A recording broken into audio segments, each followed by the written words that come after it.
Hello everyone, today's video is about metal and semiconductor junction. So let's begin. This type of junction is formed when metal and semiconductor are combined together.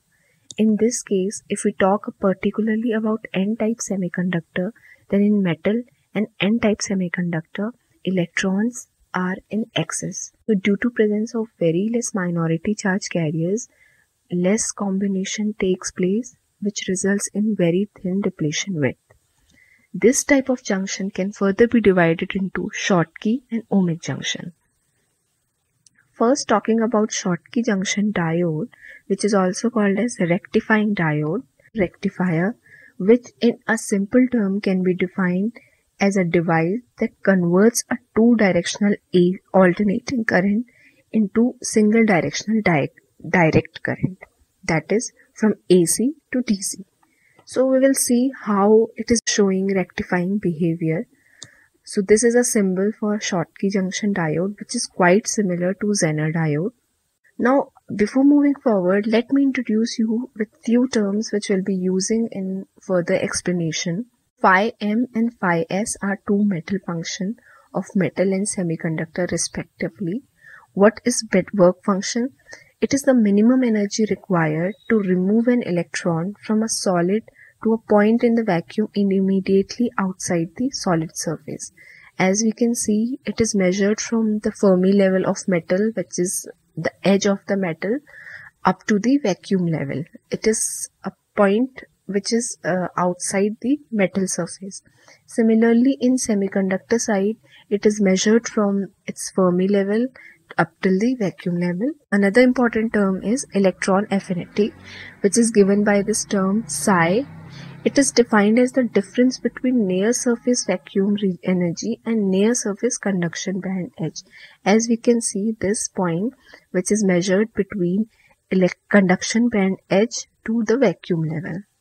I hope you understand these two terms. Schottky junction is formed when metal work function is greater than semiconductor work function.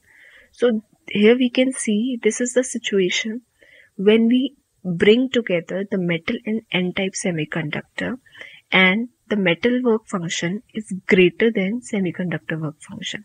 So we can see that N-type semiconductor is at higher potential than metal. So due to this, the electron can easily flow from high potential to lower potential, and this leads to the reduction in potential of the N-type semiconductor in order to come into equilibrium. What is an equilibrium state? In which Fermi level of metal and semiconductor are aligned together, as we can see here. This results in the bending of these conduction and valence bands, and a built-in potential is developed. This potential will further prevent the electron from moving from one side to other. One more important barrier which comes into play is Schottky barrier, which is measured between Fermi level of metal to the conduction band edge. These are some values given for barrier potential for N-type silicon and metal and N-type gallium arsenide and metal. This is the expression for Schottky barrier junction, which is given by metal work function minus electron affinity. Multiplication by E convert it into electron volt. Now if we forward bias this combination, forward biasing means connecting N side to negative terminal of the battery. As soon as we do this, electron from negative side will start moving towards N, and its potential again starts increasing. Built-in potential reduces, and now electron can again feel free to move towards metal side. This type of emission is called thermionic emission. Electrons have to be thermally activated to overcome the barrier. This carrier transport is called thermionic emission. Current will flow in other direction. So here current direction is shown from metal to semiconductor. On the other hand, if we reverse bias it, that is if we connect N side to positive terminal of the battery, then electron from N type will flow towards the battery. And in this case, its potential will lower down, increasing the built-in potential, hence preventing the electron from crossing the junction. But in this case, few electron could tunnel from metal to N side through this gap, but it is very low in comparison to forward bias current, so we can assume that almost no current will flow. This is the VI characteristic of Schottky junction diode. Schottky junction cut-in voltage is quite low in comparison to conventional PN junction diode, which gives it a very promising application in high switching devices. Its reverse bias characteristics are similar, but its breakdown voltage is lower than the PN junction diode. There are few points which are important from this topic. Let us see them now. It allows unidirectional current flow only when forward biased. It is formed when metal work function is greater than semiconductor work function. Its cut-in voltage is between 0.3 and 0.5 volt. It is predominantly due to electrons. When reverse biased, only small amount of electron will able to overcome the potential barrier and thus giving it rectifying behavior. And few metals such as gold, silver, tungsten and all, these are used because these have higher work function than N-type semiconductor. Now I have listed few advantages, disadvantages and applications of Schottky diode. Let us see advantages. It has low cut-in voltage. It has very low switching time, which means fast switching. It produces less unwanted noise because of absence of minority charge carriers, and high switching helps it to operate at high frequency compared to PN junction diode. Now disadvantages, it is more expensive. It can't withstand much higher reverse voltage as we saw in the IV characteristics. It has relatively higher reverse current because of the tunneling effect. Now applications, it is used in fast switching devices, in radio frequency applications as rectifier, in logic circuits, in clipping and clamping circuits.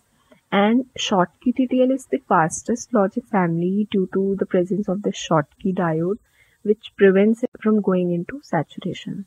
Now next type of junction is ohmic junction, which is also called non-rectifying ohmic diode. It is called non-rectifying because it allows current in both the direction and follows Ohm's law. One important point is it is formed when metal work function is less than semiconductor work function. And only few metals satisfy this condition. This is very rarely seen junction. And we can see VI characteristic, which is similar to Ohm's law. Here also metal work function is lower than semiconductor work function. So N-type semiconductor Fermi level is lower. Still there is some potential which allow the electron to flow from N-type to metal side in order to come into equilibrium. As soon as it comes into equilibrium and if we forward bias it, potential of N-type semiconductor increases, resulting in more flow of electron, and current will flow in the opposite direction. Similarly, for reverse bias region, although potential of N-type reduces, but now electron can easily flow from metal to N side, and in this case current direction will be reversed. So we can see that here the conduction is taking place for both the biasing. Now, advantages and applications of ohmic diode. Low resistance ohmic contact are used to allow charge to flow easily in both directions. RC time constant is better because of low resistance, and it shows better frequency response of devices. Now this is summary and very important slide which clearly differentiate between the two type of junction, and I have also added one extra column for p-type semiconductor. What happens if p-type semiconductor is taken? So for that conditions are completely reversed. For your easy understanding, I have added one slide from my notes so that you can see what happens when metal and p-type semiconductor are combined and what will be the expression for Schottky barrier. That's all. Hope you like the content. If you do, please like and subscribe and also share it with your friends. Thank you everyone. Stay safe and stay at home.